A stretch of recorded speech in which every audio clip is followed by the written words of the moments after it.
Come on, are you excited to be at church this morning? Make some noise.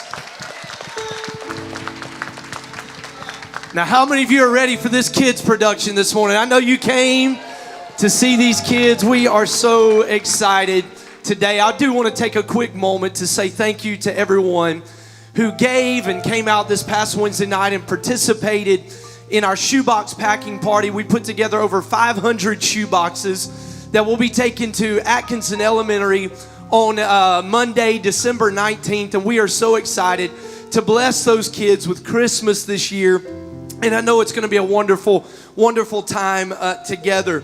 Today, as we continue in our time of worship, we come to week number 3 of the Advent season.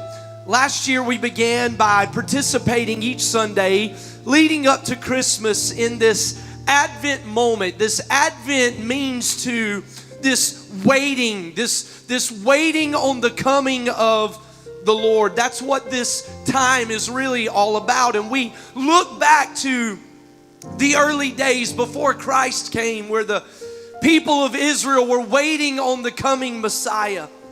We look back to that moment, but now we find ourselves in this place where the Messiah has come, and we find ourselves in a second Advent, waiting for Him to come again. I don't know about you, but I'm waiting on Him to come again. I'm ready for Jesus to come and to receive us unto Himself. And so today we find ourselves in week number 3. And today we light the candle of joy. Meet some friends in downtown Griffin to enjoy the Griffin City Christmas Parade. And I love those moments with my family as I get to watch the joy on my son's face as the different floats come by, as the bands, and he loved the drum lines and all of that. He'd be over there. If we could show the video, you'd see him dancing. He's got more rhythm than his daddy does. But the joy on his face when his favorite things came by, when tractors came by. My Kai loves tractors. And then at the very end, Santa comes in riding on a fire truck, and that was like his whole world. I mean, I remember I looked over at his face, and I'm videoing him, and man, just the pure joy that was on his face. And he would say, "Fire truck, fire truck." And then he said, "Santa, Santa." Nothing could change that. There were no other emotions felt in that moment, that his joy was untouched by the sorrows and pains of life. His joy was untainted by the struggles and pains that we face. In that moment, there was nothing else that mattered to my son except the joy that he felt in that moment. And I got to thinking, joy is something that we all desire. Joy is something that we're all in pursuit of in some way. But the problem with the joy that we often pursue in life is that it so often eludes us. And the problem for many of us, the reason that we can't seem to find true joy in life is because we're trying to fill a spiritual need with a physical resolution. See, we try to find joy in the pursuit of things. We try to find joy in buying that new truck. And let me tell you, if I bought a new truck, I'd have a little bit of joy. But the problem is that joy only lasts for a moment, because that type of joy is rooted in my circumstances. That type of joy is determined by what's happening in my life in the moment, because I may have a brand new nice truck. I don't. I drive a 2005 F-150, by the way.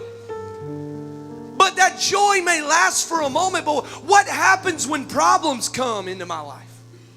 That truck can't fill the void and the emptiness in my life any longer. You hear what I'm saying this morning? Sometimes we think that more money, a bigger house, a nicer car, and all of the trappings of life will provide the joy that we're longing for. And maybe for you today, it's not material possessions, but you think it's a new group of friends, a different spouse, a better job.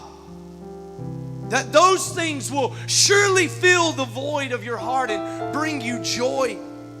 Can I tell you today? want you to lean in for just a moment.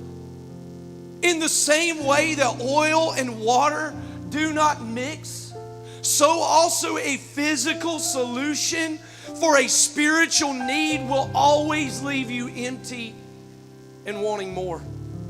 The prophet Jeremiah tells us in Jeremiah chapter 2, verse 13, he says, "For my people have committed two evils. They have forsaken me, the fountain of living water, and they have created for themselves cisterns, broken cisterns that can hold no water." See, in an effort to experience joy in life, we often do just that. We spend our lives making cisterns, physical, temporal pursuits that cannot hold living water that God desires for us. Those things cannot hold the spiritual things that God is offering to us. In other words, what I'm saying is this: we pursue vain things, filling our broken and our cracked vessels with things that last only for a moment. They leak out through the cracks and the brokenness in our lives, and they leave us unsatisfied. And the truth is this today: that godly joy will never be found or contained in the temporal things of life. It will never be found in the things that this world has to offer. And so then the question comes, how do we find true joy? How can